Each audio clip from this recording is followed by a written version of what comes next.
Creating an assignment in the new version of learn.gold is pretty straightforward. You just select Add an Activity or a Resource. When you click on that, you will see a panel. Now, it's all the activities and resources that are available inside learn.gold, and you should use the top assignment. More information about the assignment is available in the panel on the right. Select Add, and you'll see the assignment panel. All assignments need a name. All assignments need a description. Now you will notice that the editing tools are not visible straight away, but there's a tab here. If you click on that, the editing tools will become available. Now you don't have much space when you first look at that, but if you grab it on the right hand corner, you can always pull the panel out and give yourself more space. In the description, you should put what you expect the students to do in order to complete the assignment. The description can also be displayed on the course page, so that means that the students don't actually have to click right into the assignment in order to be able to see what they are expected to do to complete the assignment. Then we come to the settings. Now by default, most of the settings will be closed.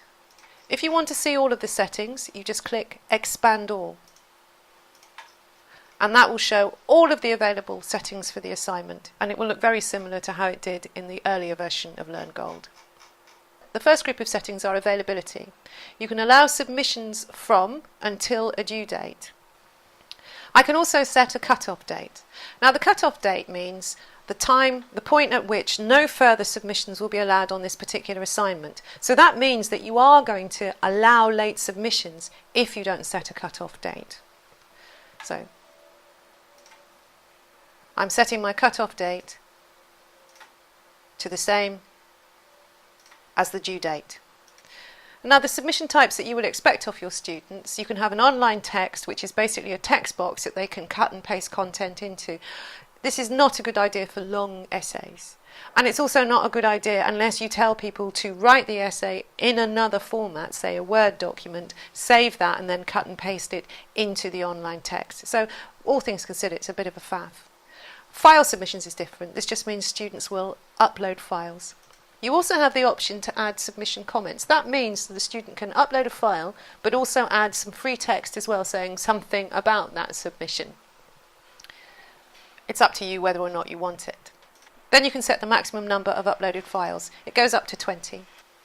Then you can set up the feedback. There are 3 kinds of feedback. There are feedback comments where you have a little text box and you directly comment into that. You can also have an offline grading worksheet, which is a downloadable spreadsheet file that somebody downloads, opens, and then adds in the marks and the comments. This would usually be done by an administrator. If you're having a tutor marking all of the assignments or a group of the assignments, this is not really necessary. Feedback files means that the tutor can return a file to the students.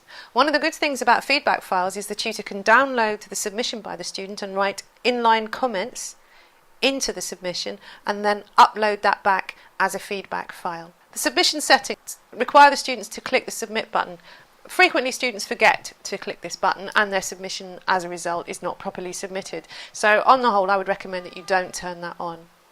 Require the students accept a submission statement is different. There is a general submission statement across all of learn.gold that I agree that this is my own work and that's not plagiarised. Once a student has submitted their assignment, they will be sent a receipt for the assignment. But you can also set it up to notify the graders about submissions. Now this is important maybe if you have a rolling submission or a very wide period when people can submit in, but on the whole, particularly if you've got 100 students, the last thing that you want is the poor grader to get an email every time a student submits the assignments, particularly if the students then go and resubmit. However, if you are going to allow late submissions into the assignment, you may want to notify graders about late submissions so they can return. The grading you can probably leave as it is, out of 100. Grading methods, simple and direct. Grade categories, only if you set the categories up. The most important thing that we have here is the blind marking option. If you set this to yes, that means that whoever is marking will not be able to see the student's name.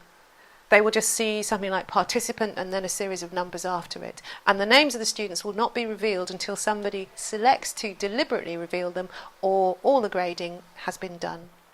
Restricting access will allow you to hide or reveal the assignment on the page without having to turn on and off the eye icon. This is a more reliable way of doing it. So once you're happy with the way your assignment is set up, you save and either display it or return to the course.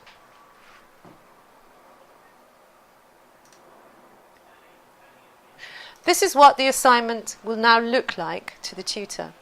It's telling me how many participants I can expect to submit, whether or not anybody's submitted, how many need grading, well, none have been submitted, when is it due, and how much longer is it until the assignment is going to close.